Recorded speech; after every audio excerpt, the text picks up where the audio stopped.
નમસ્કાર, spark today ન્યૂઝમાં આપનું સ્વાગત છે। પાલિકામાં ફરી એક વખત નકલી પત્રિકા વાયરલ થઈ છે।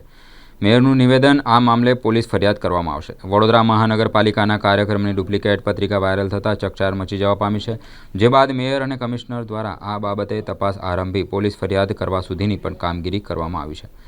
વડોદરા મહાનગરપાલિકામાં ફરજ બજાવતા વિવિધ વોર્ડના રોજિંદારી સફાઈ કામદારોને કાયમી ધોરણે નિમણૂક કરવાનો કાર્યક્રમ તારીખ 10/1/2024ના રોજ મહાત્મા ગાંધીનગર ગૃહ ખાતે રાખવામાં આવ્યો છે। ત્યારે આ જ કાર્યક્રમની નકલી પત્રિકા શહેરમાં ફરતી થઈ હોવાનો મામલો પ્રકાશમાં આવ્યો છે।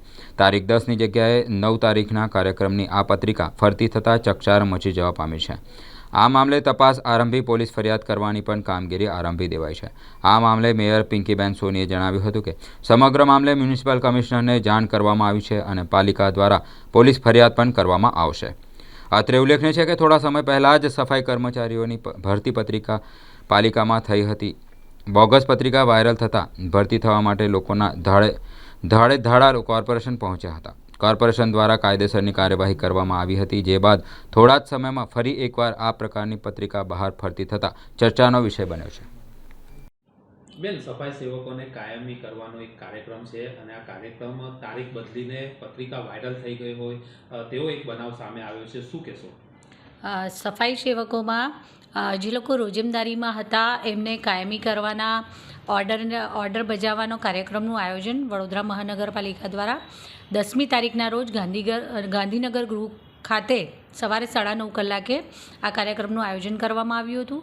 પણ ખબર નહીં, કોઈક રીતે આ સમગ્ર કાર્યક્રમ 9મી તારીખે છે એવી ખોટી રીતની પત્રિકા બનાવી અને બ્લેક એન્ડ વ્હાઇટ પત્રિકા બનાવી અને વાયરલ કરવામાં આવી છે। અને આ લગભગ જે લોકો સફાઈ સેવકો તરીકેની કામગીરી બજાવે છે એમના બધા જ ગ્રુપોમાં આ પત્રિકા વાયરલ કરી દેવામાં આવી હતી। કોઈક રીતે અમારું ધ્યાન આ વિશે અમારા ધ્યાને આવતા તરત જ અમારા દ્વારા આ માહિતી પ્રેસમાં પણ આપી દેવામાં આવી છે કે આ જે કાર્યક્રમ છે 10મી તારીખનું આયોજન થયેલું છે, તે 10મીએ જ આ કાર્યક્રમ થવાનો છે, જેમાં રોજમદારી પર વિવિધ વોર્ડમાં રોજમદારી પર કામ કરતા સફાઈ સેવકોને કાયમી કરવાના ઓર્ડર બજાવવામાં આવશે। બેન, આ કયા તત્વો દ્વારા કરવામાં આવ્યું છે એવું કંઈ જાણવા મળ્યું છે કે?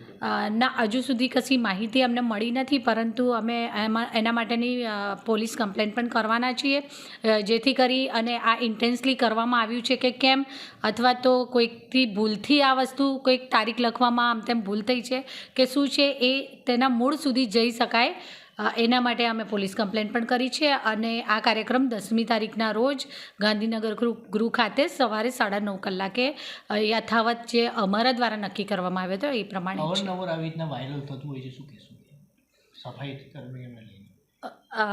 આજે અમારા ધ્યાને આવ્યું એટલે કોઈ એક સફાઈ કર્મચારીના પરિવારમાંથી જેમને ધારણા છે કે એમને પણ કાયમી કરવામાં આવનાર છે, એમના દ્વારા અમને અહીંયા આભાર અભિવ્યક્ત કરવા આવ્યા, ત્યારે મારા ધ્યાને આવ્યું કે આ કાર્યક્રમ તો આવતીકાલે નથી, એટલે હવે આ ભૂલથી થયું છે કે ઇન્ટેન્સલી કરવામાં આવ્યું છે એ તો ઇન્વેસ્ટિગેશન પછી ચોક્કસ આપણને સૌને ખબર પડશે જ। પોલીસ કમ્પ્લેન થઈ ગઈ છે? પોલીસ કમ્પ્લેન કરી રહ્યા છીએ અમે।